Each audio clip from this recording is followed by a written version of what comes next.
Yes.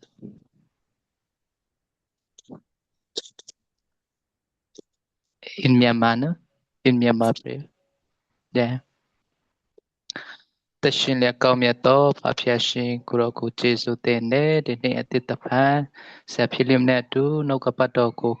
ခံယူရတော့ခွင့်ကိုပြလို့ကိုရောကိုကျေးဇူးတင်တဲ့ဖဖျားတခင်ဝိငါတတေခံပြီးမဲ့ဆရာရဲ့နှုတ်ဆက်ပါစကိုကောင်းချီးပေးပါကျွန်တော်တို့ခံယူကြတဲ့ရောက်စီတဲ့အသက်တော်လည်းကောင်းချီးပေးပါလိုက်တွေကိုလည်းကောင်းချီးပေးပါကောင်းမွန်စွာနဲ့နှုတ်ကပတ်တော်ကိုနည်းနည်းသောအရာများကိုဖွင့်ပြလျက်ခံယူနိုင်ပါမိကြောင်းကျေးဇူးပြုပါမိကြောင်းသခင်ယေရှုဖျားနာမ၌ဆက်ကဆိုတောင်းစပြုပါရဖဖျားရှင်အာမင်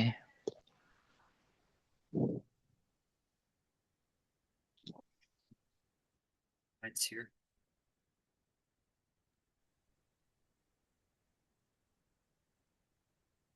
So our topic this evening is the arrows of the Lord's deliverance. ဒီနေ့ပေါ့နော်ကျွန်တော်တို့သင်ခန်းစာကောင်းစဉ်ကတော့ဖယားသခင်လွတ်မြောက်ခြင်းပေါ့နော်လွတ်မြောက်ခြင်းရဲ့အများပေါ့နော်လွတ်မြောက်ခြင်းရဲ့လက်နဲ့အများဆိုပြီးတော့ဘာသာပြန်ရအောင်နော် And so I was going to speak or do it on from famine to feast. စဒီနေ့ပေါ့နော်ဝေငှရမယ့်အကြောင်းအရာကတော့ပေါ့နော်အစာကောင်းပါခြင်းကနေပေါ့နော်ကြွယ်ဝပြီးဆုံးခြင်းဆိုပြီးတော့ပေါ့နော်အဲ့ဒီအကြောင်းအရာတွေနဲ့ဝေငှခြင်းတယ် This morning I got up and I had these thoughts of the arrow of the Lord's deliverance. စဒီဆရာဖိလိပ္ပတို့ဆိုပေါ့နော်ဒီမနေ့ပေါ့နော်ဖယားသခင်ရဲ့ဖယားသခင်လွတ်မြောက်စီခြင်းများဆိုပြီးတော့ပေါ့နော်အဲ့ဒီကောင်းစဉ်နဲ့ဆွေးနွေးခြင်းနဲ့ So just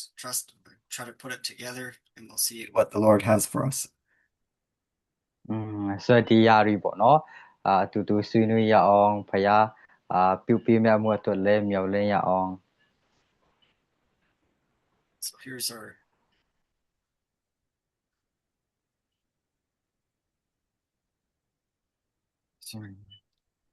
scripture for today. ဓမ္မရာဇဝင်စတုထဆောင်အခန်းကြီး73အခန်းငယ်14ထိုအခါအေလိရှဲသည်တီနာဆွဲ၍နာနေစဉ်တွင်ဣတေလရှင်ဘုရင်ယောဆဖက်သည်လာ၍သူရှိမှငိုကြွေးလျက်ငါအဘဣတေလယထာဣတေလအမင်းပါတကားဟုဆို၏အေလိရှဲကလည်းမြလေးနှင့်မြတို့ကိုယူလော့ဟုဆိုသည့်အတိုင်းရှင်ဘုရင်ယူ၏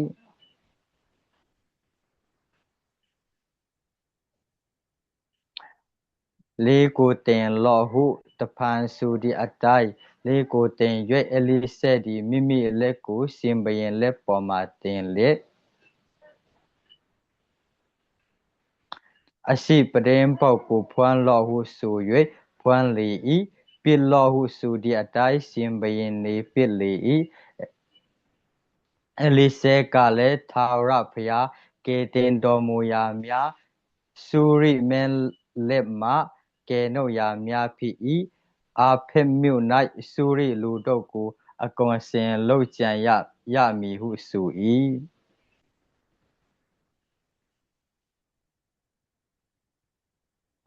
မြားတို့ကိုယူအောင်လော့ဟုတဖန်ဆိုသည့်အတိုင်းရှင်ဘုရင်သည်ယူ၏မြေပေါ်သို့ရိုက်လော့ဟုဆို၍သုံးကြိမ်ရိုက်လေ၏ထိုအခါဘုရားသခင်၏လူသည်အမျက်ထွက်၍အဘယ်ကြောင့်5ကြိမ်6ကြိမ်မရိုက်သနည်း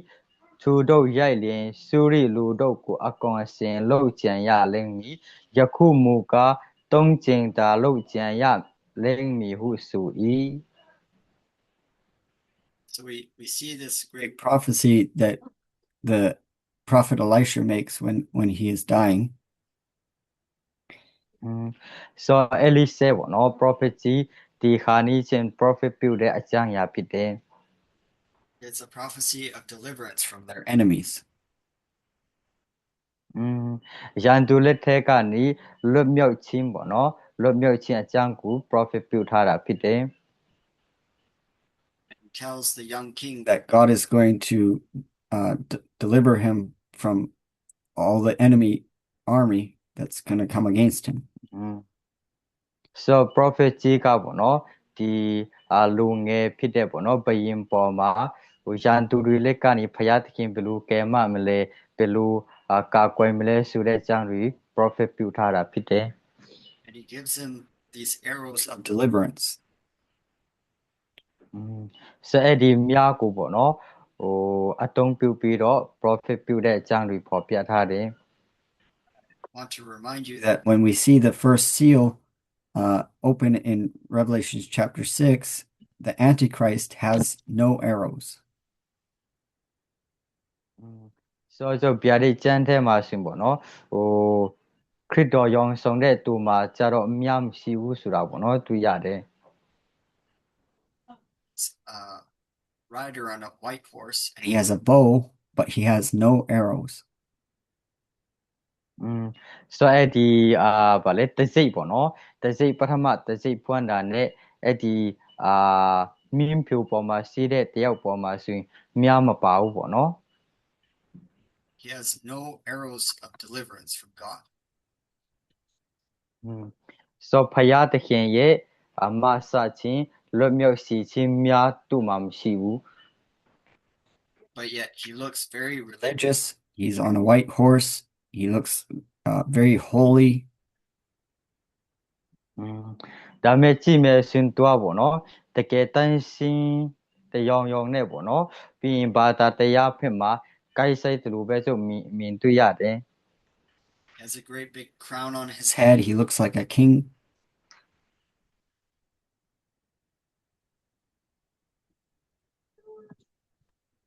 He has a great big crown on his head. He looks like he's a king. so အဲ့ဒါတွေမကောက်ဘူးပေါ့နော်သူ့မှာဘာရှိသေးလဲဆိုတရပူလည်းရှိတယ်ဆိုတော့ပေါ့နော်သူတွေ့ရတယ် He looks like he would be God's servant.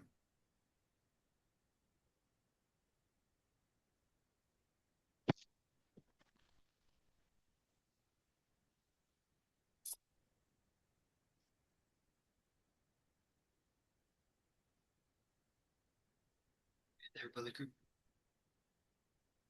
hello Yes. I didn't get that one. Okay. It looks like he's God's servant, like he was someone that God could use. so ကြည့်မယ်ဆိုရင်ပေါ့နော်ပြတဲ့အခန်းကြီး6ထဲမှာဆိုရင်မင်းဖြူကိုရှိတဲ့ခရစ်တော်ယောင်ဆောင်တဲ့တယောက်စီပေါ့နော်ယေရှုကဲ့သို့သူပုံဆောင်ပြီးတော့ရောက်လာတယ်ပေါ့နော်တရပူလည်းရှိတယ်ပြီး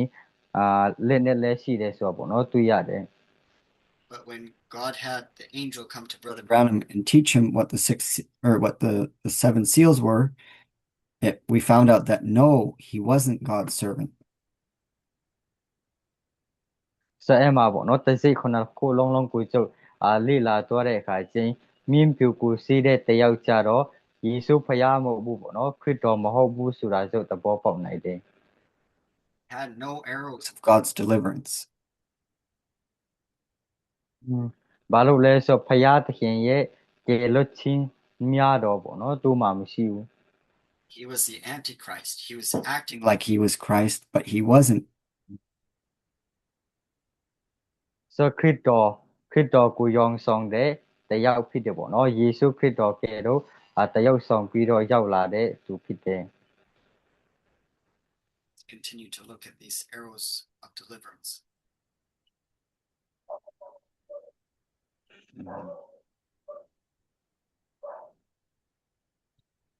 I was just saying, we'll look at that today, at these arrows of deliverance that God sends to us. so ဒီနေ့ပေါ့နော်ဒီပုံထဲမှာကျုပ်တွေ့တဲ့အတိုင်းပဲပေါ့နော်ဖယားသခင်ကစီလွတ်ချင်းများဆိုပြောပေါ့နော်ဖယားသခင်ရဲ့စီလွတ်ချင်းဖယားသခင်လွတ်မြောက်စီချင်းများတော့ဆိုပြောကျုပ်ကောင်းရှင်လုပ်ထားတာဖြစ်တယ်ပေါ့နော် And so we see the enemy come at a time and they came and surrounded Samaria. ရန်သူတွေလာပြီးတော့ရှာမာရိမြို့ကိုပေါ့နော်ဝိုင်းရန်ကြတယ် and they wouldn't let anyone come in or out of the city.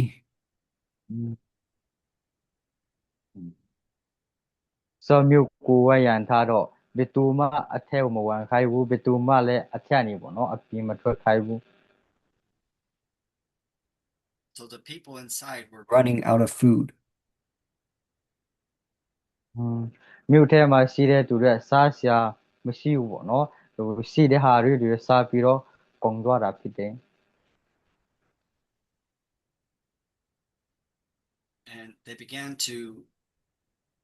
eat things that were not real food. ဆိုတော့သူတို့ပုံမှန်အစားတော့မဟုတ်တဲ့ပေါ့နော်ဟိုသူတို့မစားဘူးတဲ့ဟိုတရိษံကောင်းတွေပေါ့နော်တရိษံတွေဟိုစားလာကြတယ် And it was very expensive. ဆိုတော့အဲ့ဒီအရာတွေလည်းပေါ့နော်တကယ်ဈေးအများကြီးပြီးတော့ပေါ့နော်ဝိုင်းကြတယ် The Bible said that they would eat the donkey's head, and it was very expensive. ဆိုတော့သူတို့အရင်တော့မစားဘူးတဲ့ပေါ့နော်မင်းကောင်းရှင်လည်းသူတို့ပိုက်ဆံအများကြီးပြီးတော့ဝိုင်းစားကြတယ် They were even eating animal dung. ဆိုတော့တရိษံရဲ့ပေါ့နော်ဟိုဘာခေါ်မလဲမစင်တော့မှပေါ့နော်သူတို့စားလာတဲ့အခြေအနေဖြစ်လာတယ် and paying money to buy it and eat it. ဆိုတော့အဲ့မှာပေါ့နော်သူတို့စားလို့ရတဲ့ဟိုကွန်မန်တမျက်ပေါ့နော်စားတယ်ဘာလို့လဲဆိုတော့မြို့ထက်နေအပြင်ထွက်လို့မရဘူး We know that there's a prophecy for the end time that we won't be able to buy or sell. ဆိုတော့ကျွန်တော်တို့နောက်ဆုံးတော့ကာလနဲ့ပတ်သက်ပြီးတော့ပေါ့နော် prophet ပြုချက်လည်းရှိခဲ့တယ်ပေါ့နော်အဲ့ဒီ prophet ပြုချက်ကတော့ကျွန်တော်ဝယ်လို့မရပေါ့နော်ရောင်းလို့မရတဲ့ဟိုအရာဖြစ်တယ် The true preachers of God will not be allowed to share the things of God and give it to the people. ဆိုတော့အဲ့မှာဖယားရဲ့လူတွေကပေါ့နော်တကယ်ဒုက္ခရောက်မဲ့အချိန်ဖြစ်တယ်အဲ့ဒီနောက်ဆုံးတော့ကာလ Rather, there will be this famine for hearing the word of God.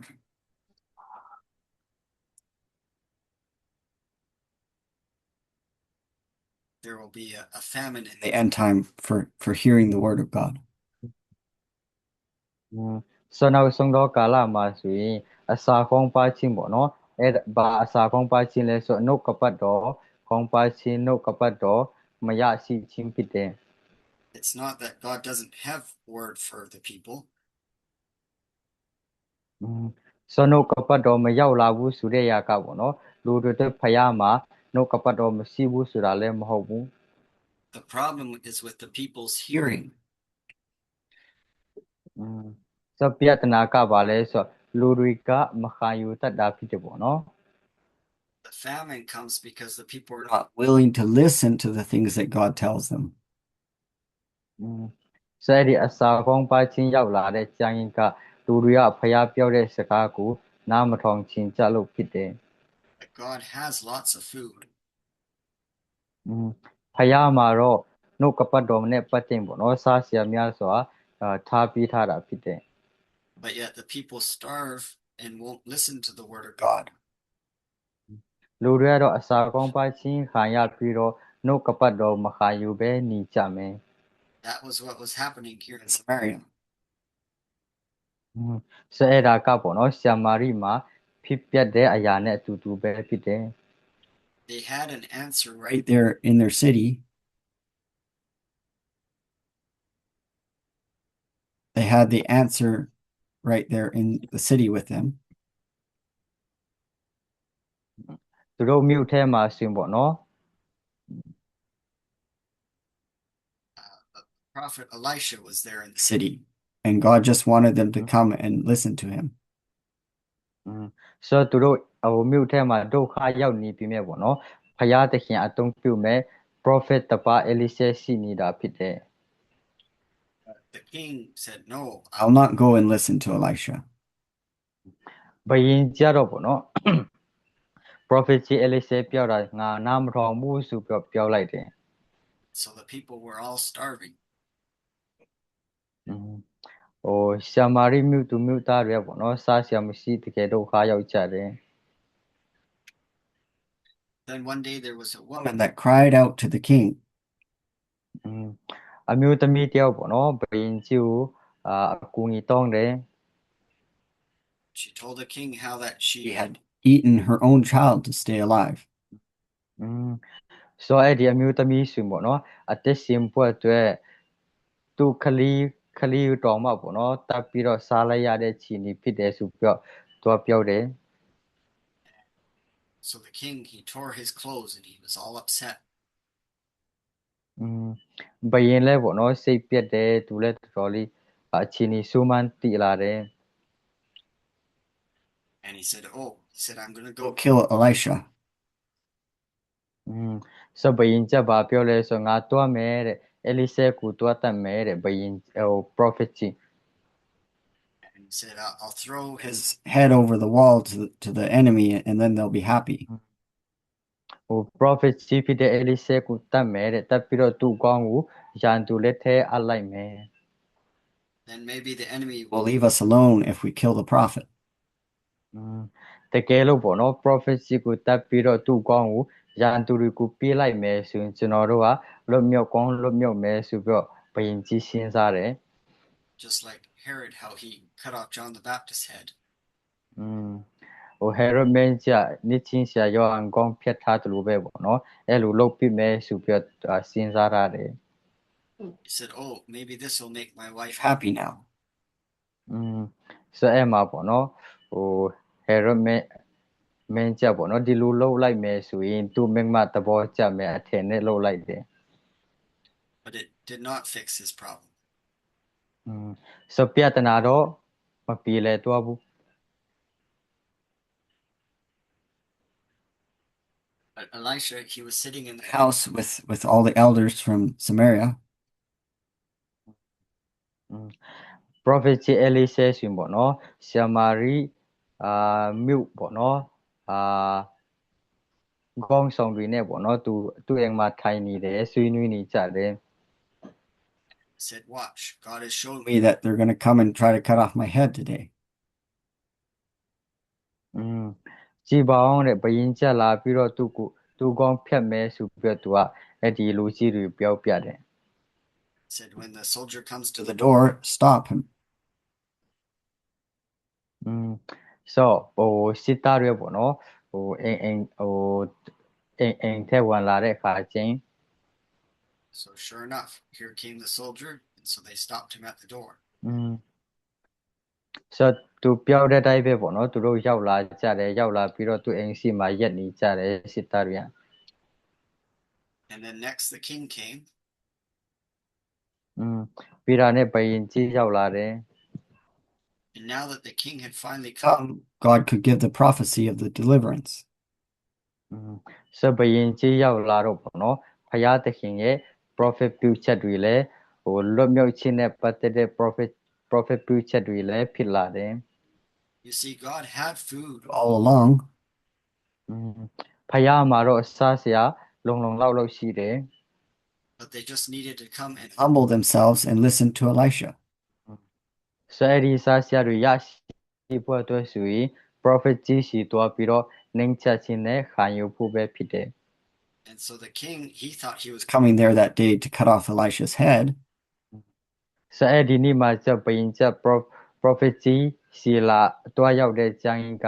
prophet ကြီးကောင်းဖြတ်မယ်ဆိုတဲ့ပေါ့နော်ဟိုအရာနဲ့ရောက်သွားတယ် Actually God was going to give him a prophecy of deliverance. ဆိုသူရောက်တဲ့အခါကျရင်ဖယားကျန်စီတော့ကတော့လွတ်မြောက်ခြင်းပေါ့နော်ဆိုင်တဲ့ prophet ပြုမယ်ဆိုတဲ့ကျမ်းပဲဖြစ်တယ်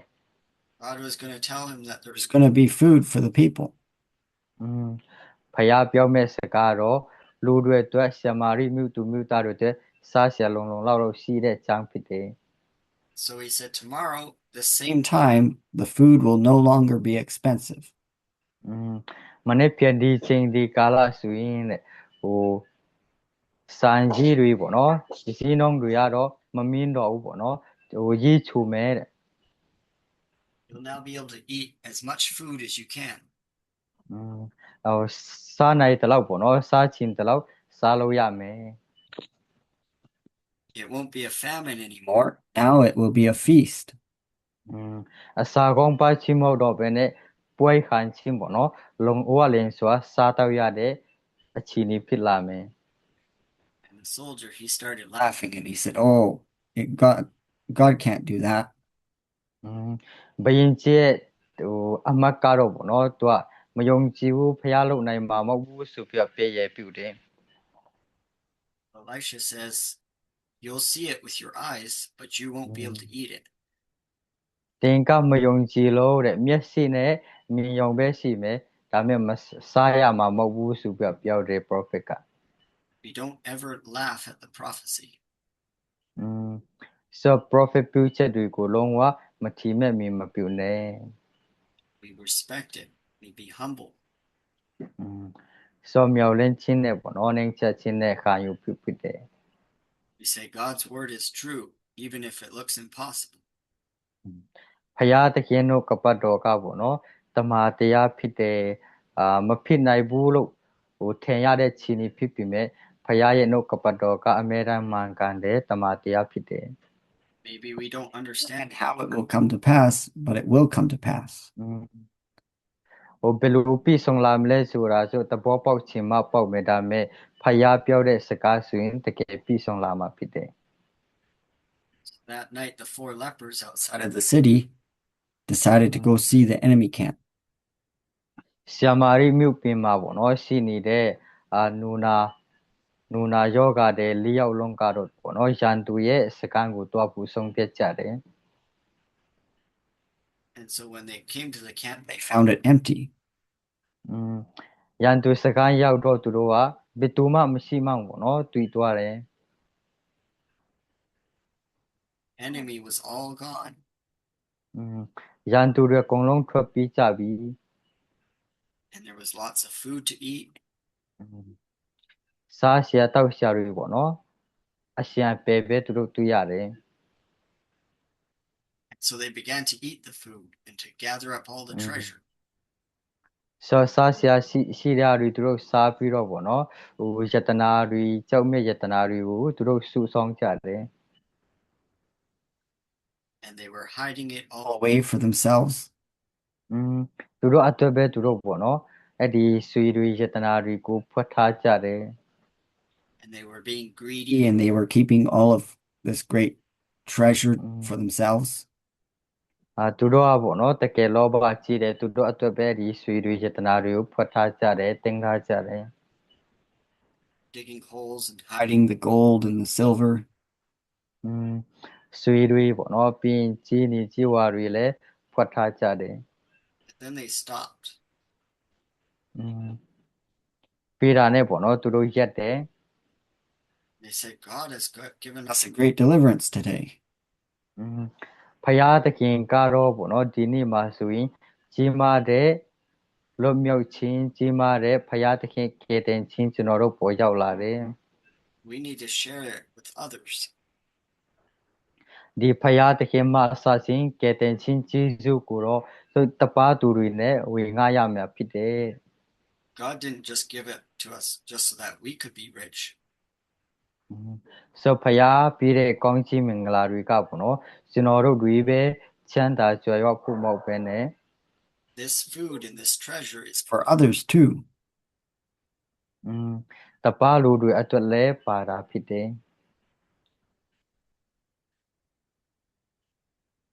So they decided to go tell the people in the town.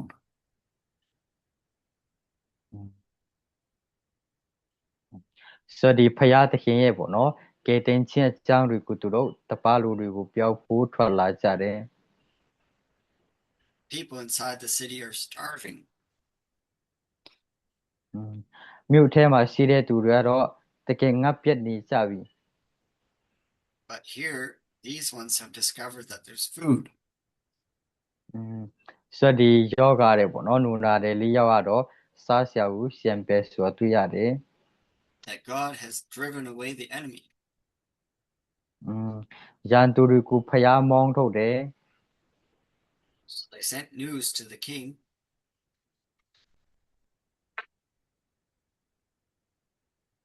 So they sent the news of the great deliverance to the king. ဖယားကပေါ့နော်ရန်သူတွေမောင်းထုတ်တဲ့အကြောင်းကိုဘုရင်ကျူသွားပြောကြတယ် The king said, "No, it's a trap." ဘုရင်ကျဘာပြောလဲဆိုမဟုတ်တော့ဘူးတဲ့ရန်သူတွေထွက်ပြီးသွားကြတယ်ဆိုမဟုတ်တော့ဘူးတဲ့ဒါကထောင်ချောက်ပဲတဲ့ငါတို့လက်စားတဲ့ຢာပဲတဲ့ The enemy is trying to trick us. ရန်သူတော့ငါတို့လက်စားချင်နေပြီ They're not really gone, they're just hiding. တကယ်ထွက်ပြီးသွားကြတာမဟုတ်ပဲနဲ့ပုံနေတာဖြစ်မယ်ဆိုပြီးတော့ဘုရင်ကြီးပြောတယ် They know that we're so hungry in here. ငါတို့ဒီမြို့ထဲမှာတကယ်ငတ်ပြတ်နေတယ်ဆိုတာသူတို့ကောင်းကောင်းသိလို့ပုံနေကြတာဖြစ်နိုင်တယ် They know that we'll open up the gates and come out to get the food. ငါတို့မြို့တကားကိုဖွင့်ပြီးတော့အစာရေစာတွေထွက်ရမယ်ဆိုရင် When they see us come out of the city, they'll come out of hiding and catch us. မြို့တကားဖွင့်တာနဲ့သူတို့ပုံတဲ့ညာနေထွက်လာပြီးမြို့ထဲဝင်လာကြမှာဖြစ်တယ်ဆိုပဲဘုရင်ကြီးပြောတယ် We can't believe this great message of deliverance.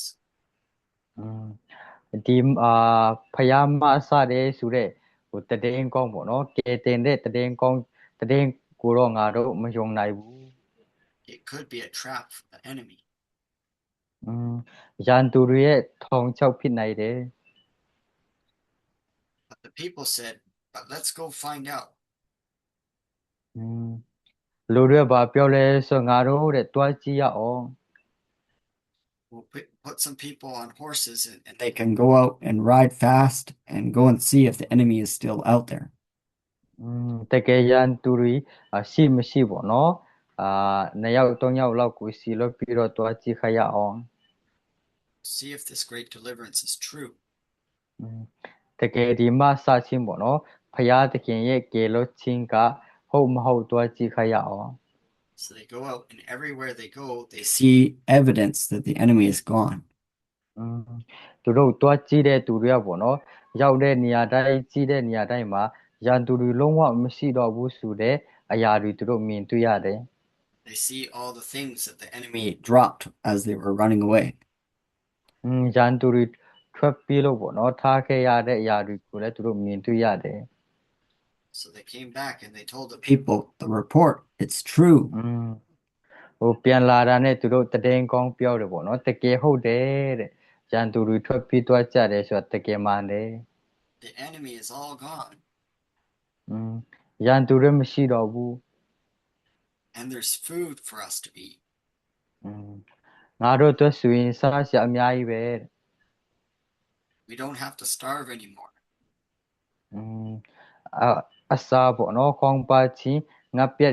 က်တဲ့တန်ခံစရာမလိုတော့ဘူး We don't have to buy the expensive things that are not food anymore. တကယ်ပေါ့နော်စားစရာကောင်းတဲ့ပေါ့နော်စားတော့မဟုတ်တဲ့ဟာတွေဈေးကောင်းဈေးများပြီးငါတို့ဝယ်ရှာမလိုတော့ဘူး There's true food. တကယ်မှန်ကန်တဲ့ပေါ့နော်ကောင်းတဲ့အစားအသောက်တွေအများကြီးပဲ The enemy has been fled away. They're all gone. ရန်သူတွေကမရှိတော့ဘူးထွက်ပြီးသွားကြပြီ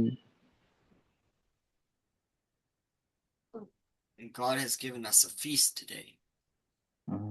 ဖယားတခင်ကတော့ရှာမာရိမြို့သူမြို့သားတွေအတွက်ကြီးမားတဲ့ပွဲပေါ့နော်အောင်ပွဲခံဖို့အစားအစာများစွာထောက်ပံ့တယ်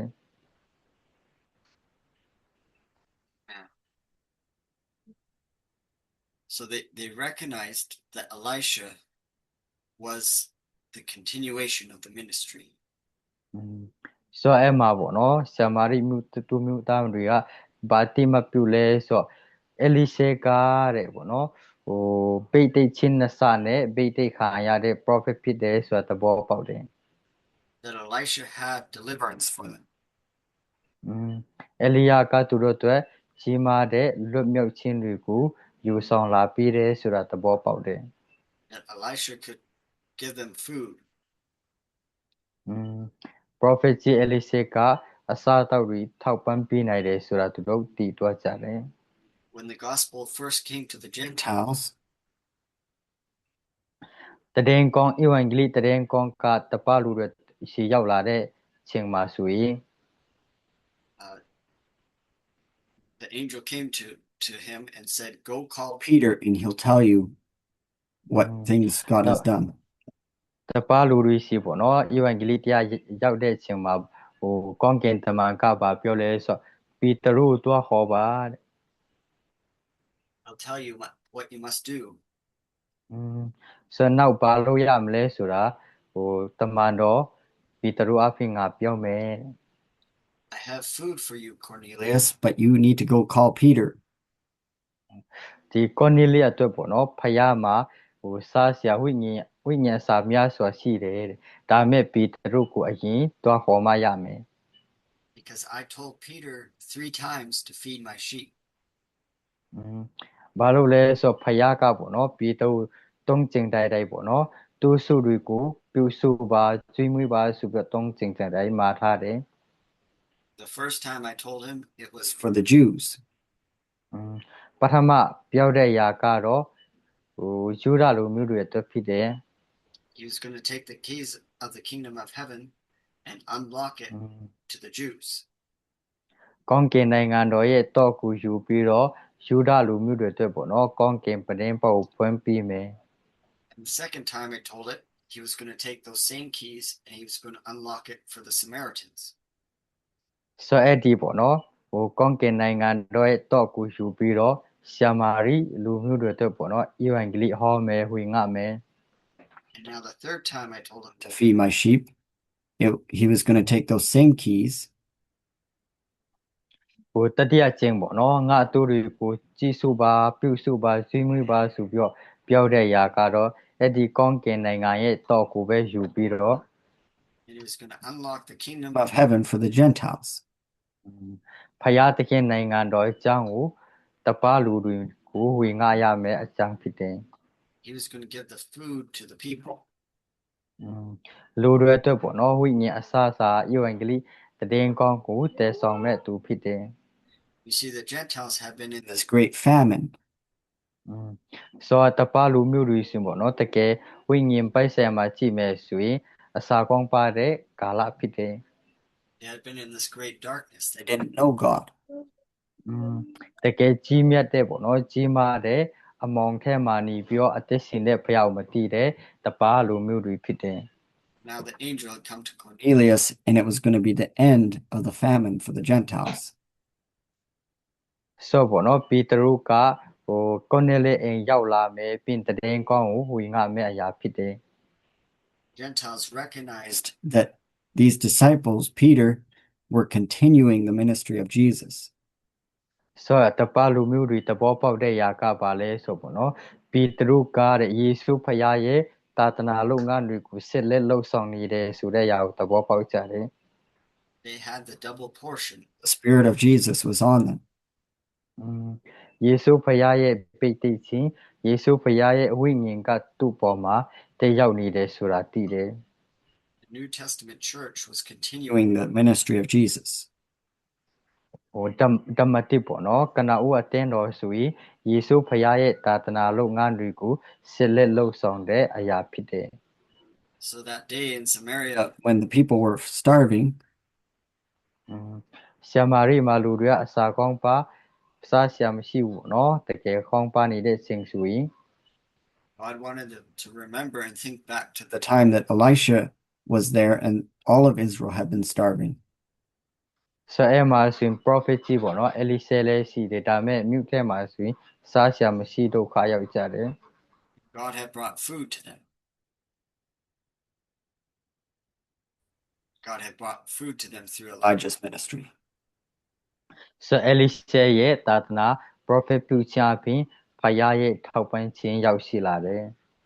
But Elijah was gone now. But Elisha had his double portion.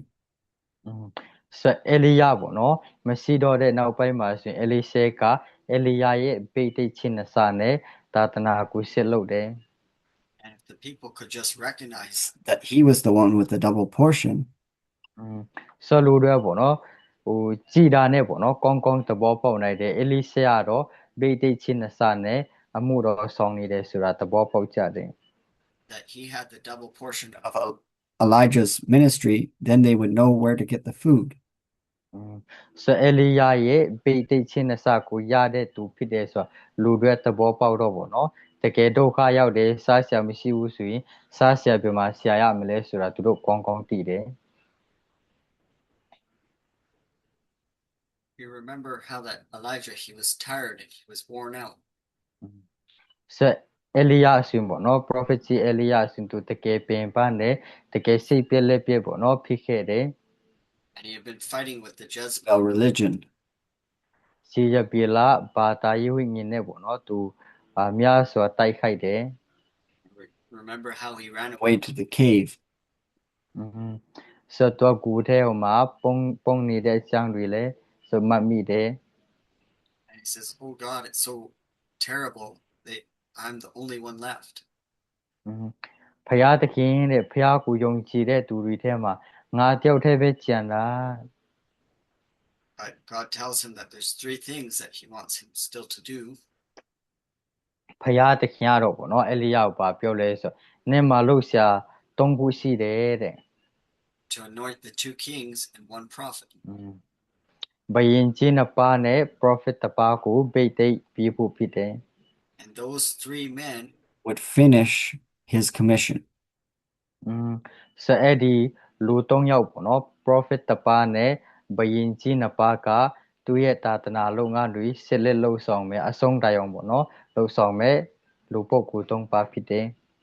They would pick up the anointing that was on Elijah and they would finish the prophecy.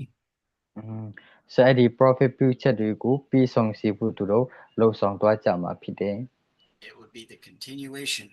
or the finishing of Elijah's ministry. အေလိယရဲ့ prophet ပြုချက်တွေသာသနာလုပ်ငန်းတွေအကုန်လုံးပြီးဆုံးစီမယ်လူပုဂ္ဂိုလ်၃ပါးဖြစ်တယ် In the same way, we know that Jesus, he could not do everything that he wanted to do when he was here in his earthly ministry. အလားတူပဲပေါ့နော်ကျွန်တော်ကြည့်မယ်ဆိုရင်ယေရှုဖခင်ရဲ့သာသနာလုပ်ငန်းဆိုရင်ယေရှုဖခင်အကုန်လုံးပေါ့နော်သူတယောက်တည်းမလုပ်သွားဘဲနဲ့ But he anoints the church to finish the ministry. အသင်းတော်ကိုကောင်းချီးပြီးတဲ့ဗိသိက်ပြီးတော့အဲ့ဒီသာသနာလုပ်ငန်းကိုဆက်လက်လှုပ်ဆောင်ခိုင်းတာဖြစ်တယ် And here in the end time, he has things that he must do and prophecies that must come to pass. ဆိုဒီနောက်ဆုံးတော့ကာလမှာဆိုပေါ့နော်ယေရှုဖခင်လှုပ်ရှိခြင်းတဲ့အရာတွေပြီးဟို prophet ပြုချက်တွေပြီးဆုံးမဲ့အရာတွေလည်းအများကြီးရှိသေးတယ် So Jesus needs us to be able to receive his anointing and be anointed with his spirit. ဟိုကျွန်တော်တို့တွေကပေါ့နော်ယေရှုဖခင်အတွက်ဆိုရင်ဗိသိက်ခံဖို့ဖြစ်တယ်ဖခင်ရဲ့ဗိသိက်ကိုခံယူပြီးတော့ so that we can finish the prophecy. အဲ့ဒီ prophet ပြုချက်တွေကိုပြီးဆုံးစီဖို့ကျွန်တော်တို့အလုပ်လုပ်ရမှာဖြစ်တယ် When Jesus died on the cross, he was fulfilling many prophecies. ယေရှုဖခင်ကစင်ပေါ်မှာတည်ခံတဲ့ချိန်မှာဆိုတော့ပေါ့နော်မြတ်စွာတော့ prophet ပြုချက်တွေကိုပြီးဆုံးစီတယ် But there are more prophecies that must be fulfilled today. ဆိုဒီနေ့ဒီချိန်ကာလမှာလည်းပြီးဆုံးလာအောင်မဲ့ prophet ပြုချက်တွေလည်းအများကြီးရှိတယ် And he couldn't do it back then, but now today he wants to do it. ဆိုဦးတော့ကယေရှုဖခင်အကုန်လုံးမလုပ်သွားဘဲနဲ့ဒီချိန်ဒီကာလမှာအဲ့ဒီ prophet ပြုချက်တွေကိုပြီးဆုံးအောင်ဖခင်လုပ်လာမှာဖြစ်တယ် The full deliverance from Jezebel's religion could not happen in Elijah's day. ဆိုစီဂျဘီလာပေါ့နော်ဘာသာရေးထဲကနေဟိုတကယ်လွတ်မြောက်ခြင်းကတော့အေလိယခေတ်ကာလတစ်ခုထဲမှာပြီးဆုံးသွားတာမဟုတ်ဘူး But it was going to happen when those that came after Elijah picked up his anointing and continued on. အေလိရှေကပေါ့နော်အေလိယဗိသိက်ချင်းကိုယူပြီးတော့ဆက်လက်လှုပ်ဆောင်သွားတယ်လို့ပဲ So we see these arrows of deliverance. ဆိုလွတ်မြောက်ခြင်းရဲ့မြတ်တော်များဆိုပြီးတော့မြင်တွေ့ရတယ် And there was a third pole that defeated Jezebel's religion. ဆိုဂျေဇဗေလရဲ့ဘာသာတယောက်ပေါ့နော်ဖြည့်ဆည်းတဲ့အနိုင်ယူတဲ့ပေါ့နော်အပိုက်သုံးပိုက်ကိုလည်းစုပ်တွေ့ရတယ် And this third pole was Elijah's prophecy coming to pass. ပြီးတော့အေလိယရဲ့ prophet ပြုချက်တွေကိုပြီးဆောင်လာမယ့်အကြောင်း Amen. So we remember how that the angel came to Brother Branham and he taught him how to fish. ဆိုကောင်းကင်တမန်ပေါ့နော်ဆရာကြီးဘရန်နမ်စီရောက်လာပြီးတော့ငါဘယ်လိုမြမလဲဆိုတာကောင်းပြောပြတယ်တင်ပြီးတယ် Told him how that there was these three poles of his ministry. သူရဲ့တာသနာလုပ်ငန်းမှာပေါ့နော်အစိတ်ပိုင်း၃ခုပေါ့နော် 3 times that he had to pull on the fishing line to catch the fish. ဆိုအဲ့မှာ၃ကျင်တိုက်ပေါ့နော်ငါရဖို့သူငါမြတယ် But now if we look into the Bible at this time after Elijah's ministry, we see a different pole that happens. ဆိုအေလိယပေါ့နော်အေလိယမရှိတော့တဲ့နောက်ပိုင်းမှာအေလိယတာသနာကပေါ့နော်တမျိုးပြန်လဲသွားတာကိုတွေ့ရတယ် This time they're pulling back their bow, their bowstring. ဆိုအဲ့မှာမြားပေါ့နော်မြောက်ဆွဲနေတာတွေ့ရတယ် Instead of pulling back on a fishing line, they're pulling back on a bowstring. ဆိုအဲ့မှာပေါ့နော်ငါမြတဲ့နေရာမှာမြတွေလွတ်မြတ်အစား And there's 3 specific times that the bow is pulled back. ဆိုအဲ့ဒီမြောက်ပေါ့နော်ပြန်ဆွဲတဲ့အရာနဲ့ပတ်သက်ပြီးတော့ဆို၃ခုပေါ့နော်တွေ့ထားတာဖြစ်တယ် And 3 of these very special arrows that defeat the enemy. ဆိုအဲ့မှာမြ၃ခုပေါ့နော်ရန်သူတွေကိုအနိုင်ယူတဲ့မြ၃ခုအကြောင်းလဲတွေ့ရတယ် Remember, the Antichrist does not have any arrows. ဆိုယေရှုဖခင်ပေါ့နော်ခရစ်တော်ယုံဆောင်တဲ့တယောက်မှာဆိုရင်မြမရှိဘူးဆိုတာဆိုတွေ့ရတယ် But here we're going to see 3 arrows from the servants of God. ဆိုဖခင်တခင်ရဲ့စီခံပေါ့နော်ဆိုရင်ရှေ့နေဆိုမြ၃ခုတွေ့ရမှာဖြစ်တယ် that are going to defeat the enemy. ရန်သူတွေကိုအနိုင်ယူမဲ့မြ၃ခုအကြောင်းပေါ့နော် that are going to defeat Jezebel's religion. ဇေယဗေလဘာသာတရားကိုအနိုင်ယူမဲ့မြ၃ခုအကြောင်းဖြစ်တယ် So the first one killed Ahab. ပထမတစ်ခုမှာကျတော့ပေါ့နော်အာဟပ်ကိုတပ်ဖြတ်တဲ့မြ He was fighting against the Syrians. အာဟပ်မင်းကြီးဆိုရင်အဲတော့ပေါ့နော်ဆူရိလူမျိုးတွေကိုတိုက်ခိုက်နေတဲ့ချိန်ဖြစ်တယ် Syrians were anointed under Elijah's anointing to kill Ahab. ဆိုဆူရိလူမျိုးတွေရှင်ပေါ့နော်အာဟပ်ကိုတပ်ဖို့エリシェပေါ့နော်ဗိတ်တိတ်ခံရတဲ့လူမျိုးဖြစ်တယ်ပေါ့နော် So this was one of the arrows of God's deliverance. ဆိုအဲ့ဒီမြတ်ကဖယားသခင်ကယ်တင်တဲ့လွတ်မြောက်စေတဲ့မြတ်တစ်ခုဖြစ်တယ် And then the next one killed Ahab's son. နောက်တစ်ခုမှာကျတော့ပေါ့နော်အာဟပ်မင်းကြီးသားကိုတပ်ဖြတ်တဲ့အကြောင်း And the other one killed Ahab's son-in-law. နောက်မြတ်တစ်ခုကျတော့အာဟပ်မင်းကြီးပေါ့နော်တမတ်ပေါ့နော်တမတ်ကိုတပ်ဖြတ်တဲ့အကြောင်း And those ones came from Jehu, who was also anointed under Elijah's ministry. ဆိုအေလိယပေါ့နော် prophet ဗိတ်တိတ်တဲ့ယဟူအားဖြင့်လဲဒါတွေပြည့်စုံသွားတာကိုကျွန်တော်တွေ့ရတယ် Remember when Elijah was in the cave, God told him, I want you to anoint Jehu as king of Israel. So prophet ကြီးပေါ့နော်ဂူထဲမှာပုံနေတဲ့အချိန်မှာဖယားပြောတဲ့စကားကယဟူဗိတ်တိတ်ပြပါတဲ့ဣသရေလလူမျိုးတွေရဲ့ဘုရင်အဖြစ် So where did Jehu get this anointing that he used these arrows? ဆိုဒီမြောက်ဘလူးတုံးပြုမလဲဆိုတော့ပေါ့နော်ဗိတ်တိတ်ချင်းကို ယေဟုကဘယ်နေရာရလဲဆိုရင် these arrows of deliverance were coming from Elijah's ministry. prophecy အေလိယရဲ့သာသနာကနေရတဲ့ဒိတ်တိတ်မှုပဲဖြစ်တယ် And so when Jezebel heard about it, she painted her face. ဆိုအဲ့ဒီအကြောင်းကိုပေါ့နော်ဟိုမိဖယားကြီးစီရပီလာကြားတဲ့အခါ She looked out the window and Okay. she prophesied against Jehu. ဆိုအဲ့မှာပေါ့နော်ပရင်ပဝနီကြည့်ပြီးတော့ဖယားသခင်ရဲ့ဇွန်ဖြစ်တဲ့ယေဟုတစ်ဖက်မှာ prophet ပြုတယ် But Jehu says, "Who is on the Lord's side?" ဆိုအဲ့မှာပေါ့နော်ယေဟုကဘာပြောလဲဆိုဖယားဖြစ်မှာဘယ်သူရှိလဲ And there were these servants inside the house with Jezebel. ရေရပီလာနဲ့ပေါ့နော်သူ့ဇွန်တွေကတော့အိမ်ထဲမှာရှိနေတဲ့ချင်း And they heard the prophecy of Jezebel. ရေရပီလာရဲ့ prophet ပြုချက်တွေကိုလည်းတည်တဲ့သူတွေဖြစ်တယ်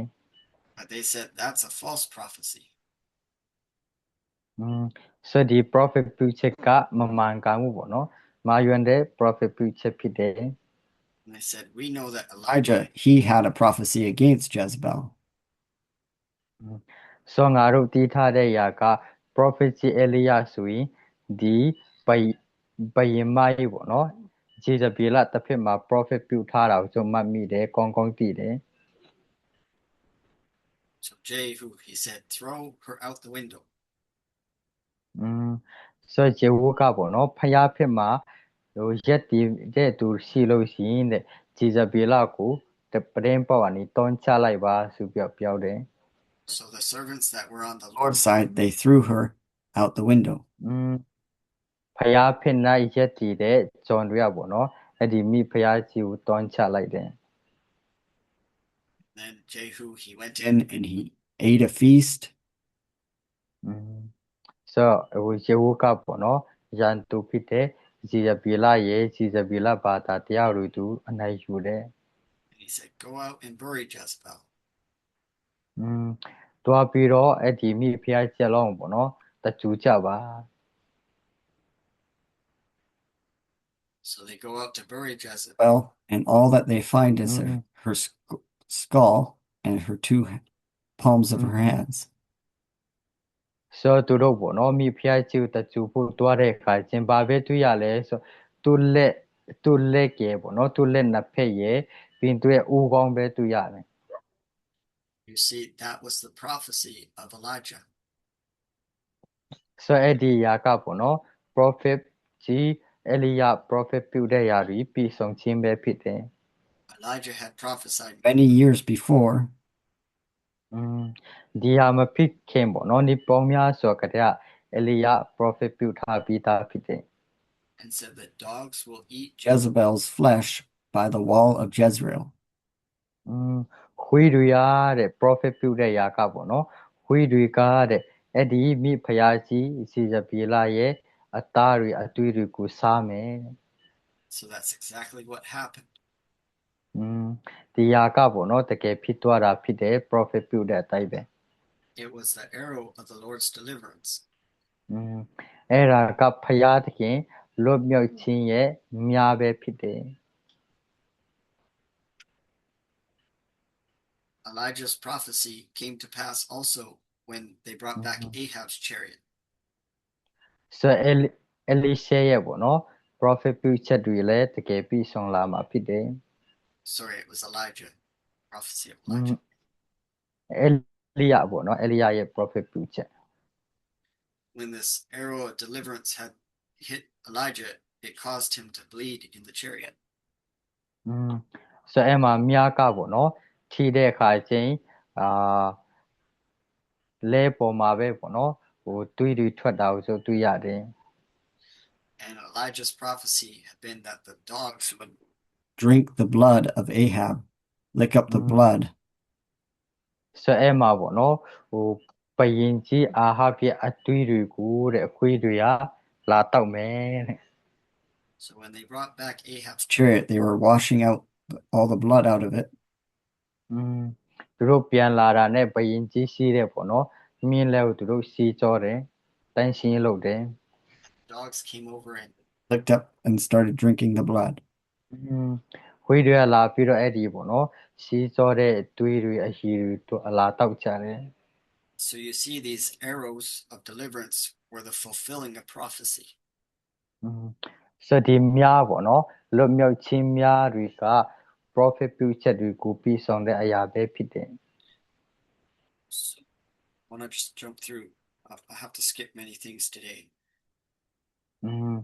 ဆိုပေါ့နော်ပြောမယ်ဆိုအများကြီးရှိတဲ့အချင်းကပေါ့နော်မလောက်တဲ့ခါချင်းဟိုစော်ပြီးတော့ပေါ့နော်ဝင်ငါတာဖြစ်တယ် Lord willing, we'll take a look at them next week. ဟိုနောက်တစ်ပတ်ပေါ့နော်ဖရလူရှိလို့ရှင်ကျုပ်စစ်လက်လေ့လာသွားဖို့ရှိတယ် Just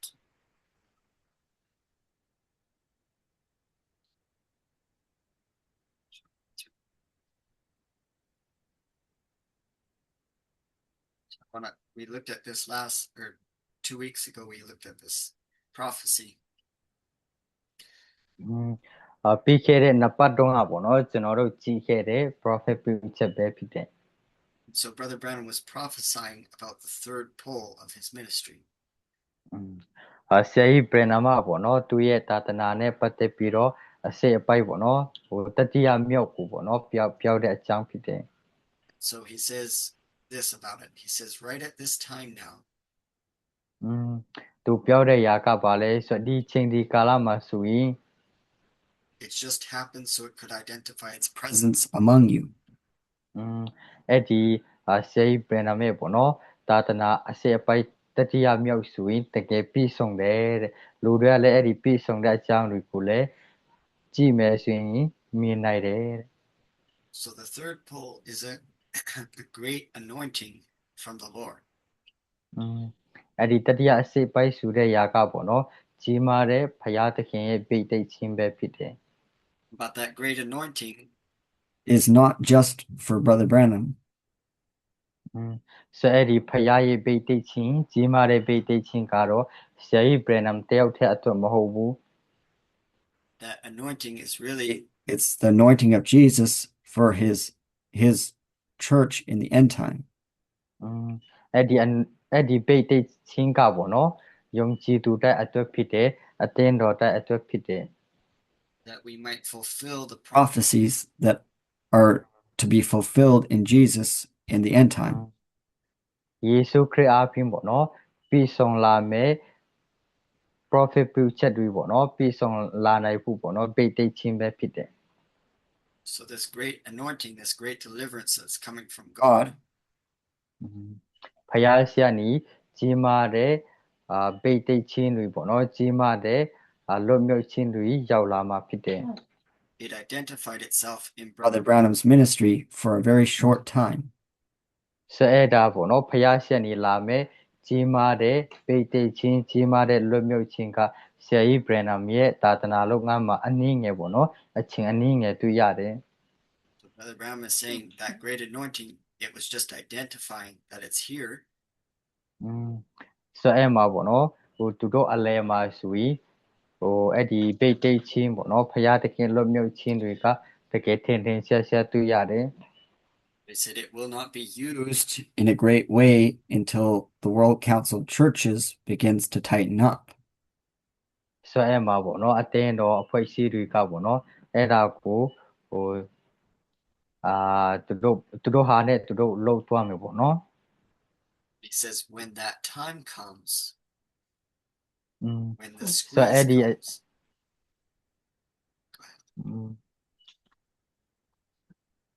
When that time comes, when the squeeze comes down. Yeah. Brother Philip, what does it mean? The squeeze. So the squeeze is this time. It's a time of persecution, where the World Council Churches begins to persecute the true believers. So အဲ့ဒီအတိတ်ပဲကတော့ပေါ့နော်ဒီအတင်းတော်အဖွဲ့အစည်းတချို့တွေကပေါ့နော်စီမံတဲ့ယုံကြည်သူတွေကိုငင်းပယ်ထားတဲ့ချိန်ပေါ့နော်နှိပ်စက်တဲ့ချိန်ကာလဖြစ်တဲ့ So Brother Branham tells us that what we've seen for a short time in his ministry, ဟိုဆရာကြီး Brenham ရဲ့သာသနာမှာပေါ့နော်အချိန်အနည်းငယ်ပဲတွေ့ရတဲ့ဒီနူထားခြင်းပေါ့နော်ပြီးရင်ဘုရားသခင်ရဲ့မဆခြင်းလွတ်မြောက်စေခြင်းတွေက he said during that time of persecution, which we called it the squeeze, ဆိုတော့အဲ့မှာပေါ့နော်ဟိုညင်ပန်းခြင်းနှိပ်စက်ခြင်းပေါ့နော်ပြစ်ပယ်ခြင်းဆိုတဲ့အရာဖြစ်တယ် this great anointing will be manifested in the fullness of its power. ဆိုအဲ့ဒီပိတ်သိမ်းခြင်းကပေါ့နော်ကြီးမားစွာတကူတွေနဲ့ထင်ရှားလာမယ့်အကြောင်းဖြစ်တယ် So we see these great arrows of deliverance that God wants to use. ဖယားသခင်ကအဲ့ဒီကြီးမားတဲ့ပေါ့နော်ဟိုလွတ်မြောက်ခြင်းတွေရဲ့မြားတွေအပြင်ကျွန်တော်တို့ကိုကောင်းချီးပြီးမြတ်အသုံးပြုမယ် How he wants to completely defeat the enemy. ရန်သူတွေကိုပေါ့နော်လုံးလုံးအနိုင်ယူမယ်အကြောင်းတွေလည်းပါတယ် Just like how Ahab and Jezebel were all destroyed, အာဟပ်မင်းကြီးပေါ့နော်မိဖယားရဲ့သူတို့ကလုံးဝပျက်စီးသွားတယ်လို့ပဲ and then all the worshippers of Jezebel's religion could be destroyed. ဆိုကြည်ကြပြီလားဘာသာတရားပေါ့နော်ယုံကြည်ထားတဲ့ကြိုက်ဆွဲထားတဲ့သူတွေလည်းပျောက်သွားတယ် And the truth could be brought to the people. အဲ့မှာတမာတရားပေါ့နော်ရှင်းမှန်တဲ့တမာတရားပေါ်လာတယ် In the same way, we know that denominations are like Jezebel's religion. ဆိုတခါချင်းပေါ့နော်ဟိုဒီဂိတ်ကနတွေကလည်းပဲကြည်ကြပြီလားဘာသာတရားနဲ့တူနိုင်တယ်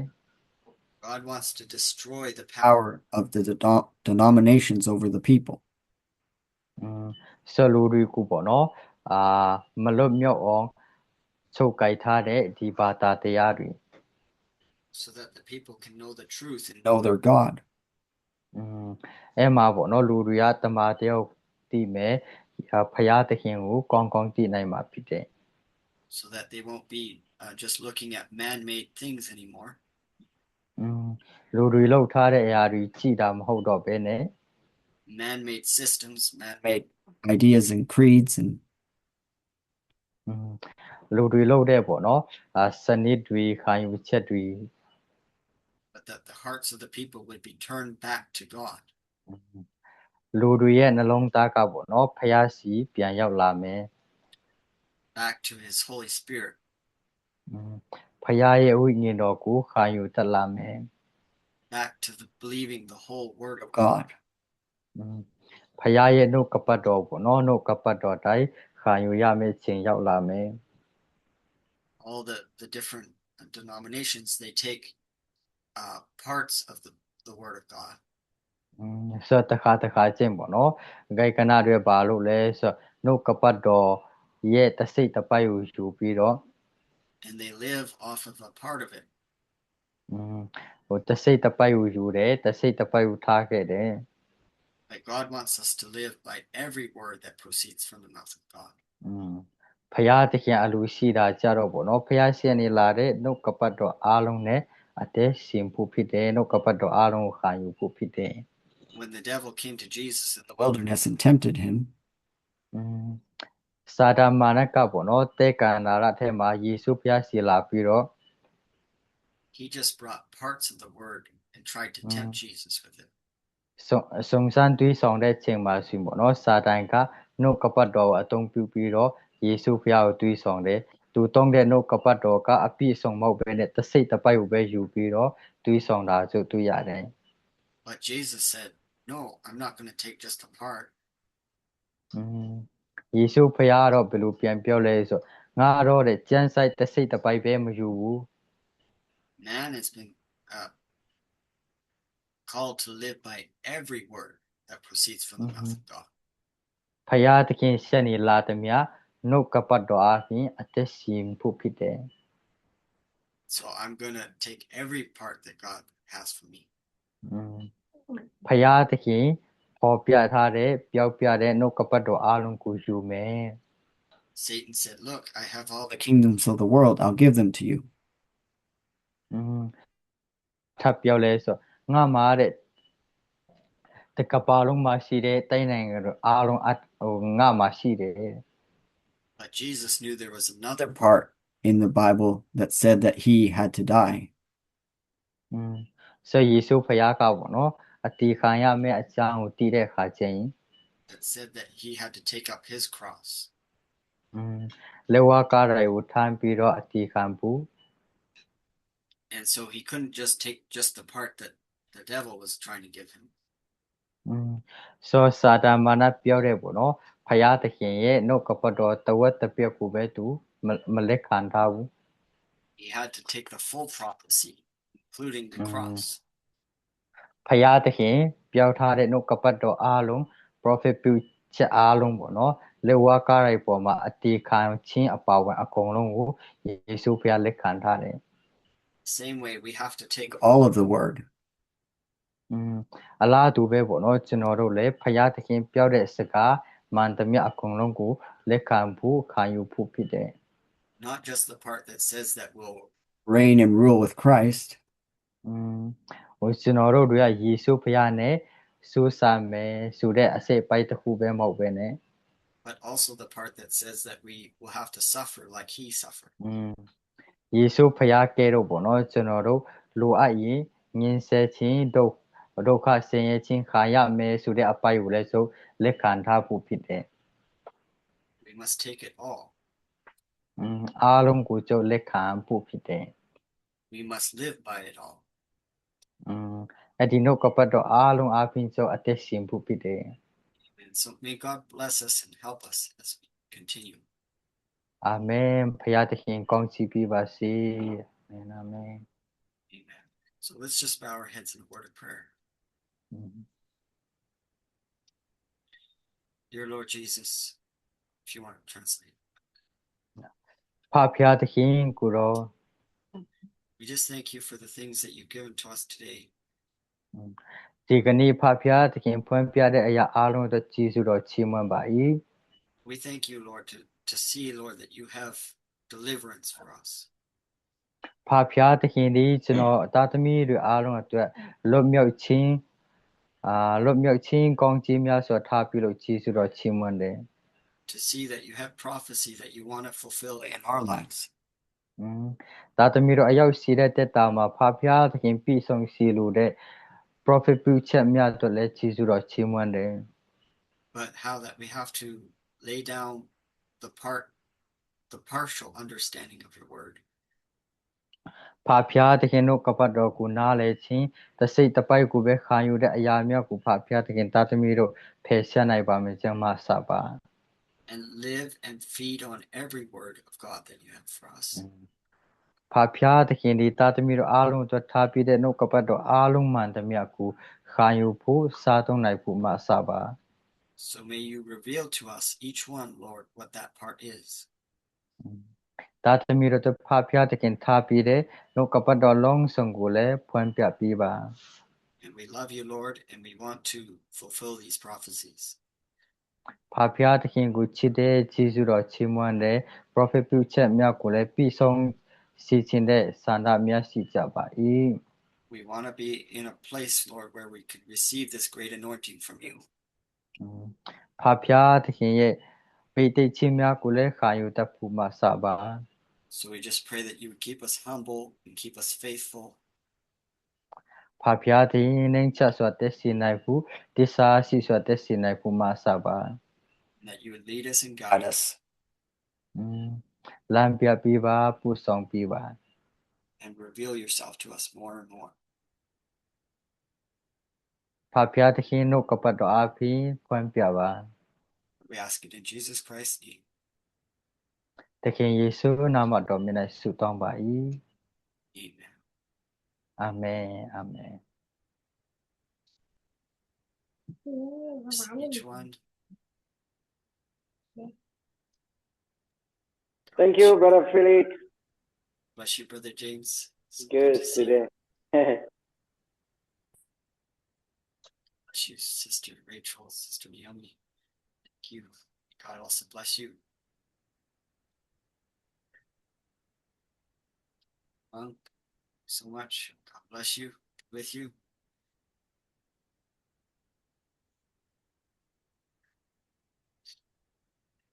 Bless you, Sister Diana and Brother William. So good to have you join. Thank the Lord for each one. Pray for you all. God help Amen. us all. Amen. Amen. Thank you. Thank you. Amen. Amen. Amen. Good morning. Good morning. Yes, thank you. Thank you, Brother God James. morning. No good morning. God morning. Okay. Yes. Amen. To you as well. May God bless your evening. Yes. Bless your services tomorrow. Yes. Thank you, Brother Coop, for translating. It's so wonderful. Thank you so much. Thank you, Brother Philip and everybody. We are blessed to receive the word of God. Thankful.